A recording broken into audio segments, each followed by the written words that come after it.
నాలుగున్నర దశాబ్దాల రాజకీయ అనుభవం, 4 సార్లు సీఎం అయిన ఘనత, 8-10 వయసుకు చేరువలో ఉన్న కుర్రాళ్లను మించిన ఉత్సాహం, అంతకు మించిన చురుకుదనం ఈ పాటికే అర్థమై ఉంటుంది. మనం చెప్పుకునేది ఏపీ సీఎం చంద్రబాబు నాయుడు గురించే అని.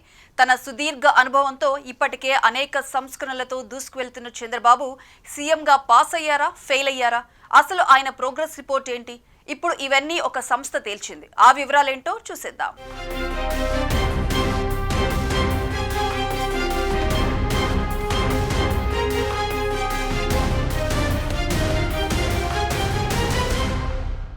ఇండియా టుడే ప్రతి 6 నెలలకు ఒకసారి దేశవ్యాప్తంగా మూడ్ ఆఫ్ ది నేషన్ అనే సర్వే నిర్వహిస్తుంది.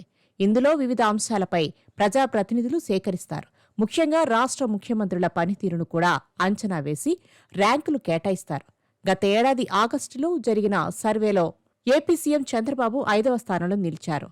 ఆ తర్వాత ఫిబ్రవరిలో మరోసారి సర్వే నిర్వహించగా ఆయన ఒక ర్యాంకు మెరుగుపరుచుకుని 4వ స్థానానికి చేరుకున్నారు. తాజాగా విడుదలైన సర్వేలో కూడా చంద్రబాబు తన ప్రభావాన్ని కొనసాగించారు.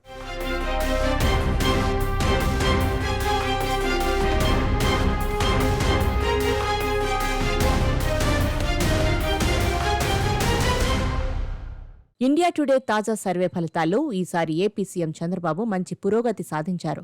గత సర్వేతో పోలిస్తే ఆయన పనితీరు మెరుగుపడి 3వ స్థానానికి చేరుకున్నారు. ఇది ఆయనకు పెద్ద విజయంగా భావిస్తున్నారు. కేవలం 15 నెలల క్రితమే ఆయన 4వసారి ముఖ్యమంత్రిగా బాధ్యతలు స్వీకరించారు. అప్పటి నుండి రాష్ట్ర అభివృద్ధికి వేగంగా నిర్ణయాలు తీసుకుంటూ ముందుకు సాగుతున్నారు.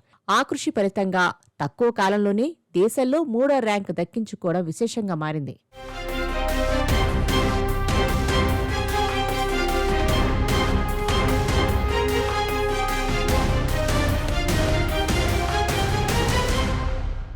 ముఖ్యమంత్రిగా బాధ్యతలు స్వీకరించినప్పటి నుంచి చంద్రబాబు వేగం తగ్గలేదు. పెట్టుబడులు, పరిశ్రమలు, యువతకు ఉద్యోగాలు, సంక్షేమ కార్యక్రమాలు ప్రతి రంగంలోనూ దూసుకుపోతున్నారు. గత 15 నెలల్లోనే ఆయన దాదాపు 10 లక్షల కోట్ల పెట్టుబడులు సాధించారు. ఆ పెట్టుబడులతో లక్షలాది ఉద్యోగాలు సృష్టించే దిశగా ముందుకు వెళ్తున్నారు. ఈ చర్యలు ఆయనకు ప్రజల్లో మంచి ఆదరణ తీసుకొచ్చాయి. ఇదే విషయాన్ని ఇండియా టుడే సర్వే స్పష్టంగా చూపించింది. విశ్లేషకులు కూడా ఈ సర్వే ఫలితాలను చంద్రబాబు కృషికి నిదర్శనంగా భావిస్తున్నారు.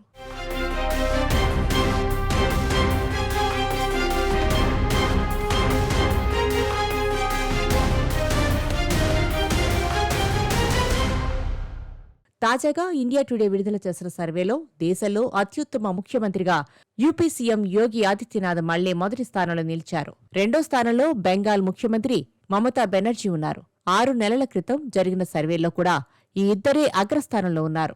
అయితే ఆ సమయంలో 3వ స్థానంలో తమిళనాడు సీఎం స్టాలిన్ ఉండగా ఈసారి ఆయనను వెనక్కి నెట్టి ఆ స్థానాన్ని చంద్రబాబు సాధించారు. ముఖ్యమంత్రిగా బాధ్యతలు స్వీకరించిన తర్వాత ఇండియా టుడే 3 సర్వేలు జరిపింది. ప్రతిసారి చంద్రబాబు తన పనితీరుతో ర్యాంకును మెరుగుపరుచుకోవడంలో సక్సెస్ అయ్యారు. ఈసారి 3వ స్థానానికి రావడం ఆయనకు మరో గౌరవంగా మారింది.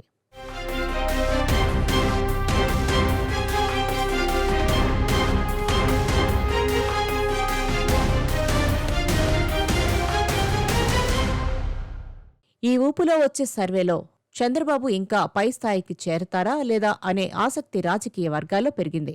యోగి ఆదిత్యనాథ్, మమతా బెనర్జీ వరుసగా తమ రాష్ట్రాల్లో ముఖ్యమంత్రులుగా కొనసాగుతూనే ఉన్నారు. వారితో పోలిస్తే చంద్రబాబు సీనియర్ అయినప్పటికీ గతంలో కొన్నిసార్లు ఆయన అధికారం కోల్పోవాల్సి వచ్చింది.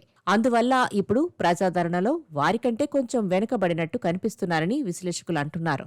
అయినప్పటికీ ఈ తక్కువ సమయంలోనే 3వ స్థానానికి చేరుకోవడం చంద్రబాబు ప్రభావాన్ని చూపిస్తుందనే అభిప్రాయం వ్యక్తమవుతుంది.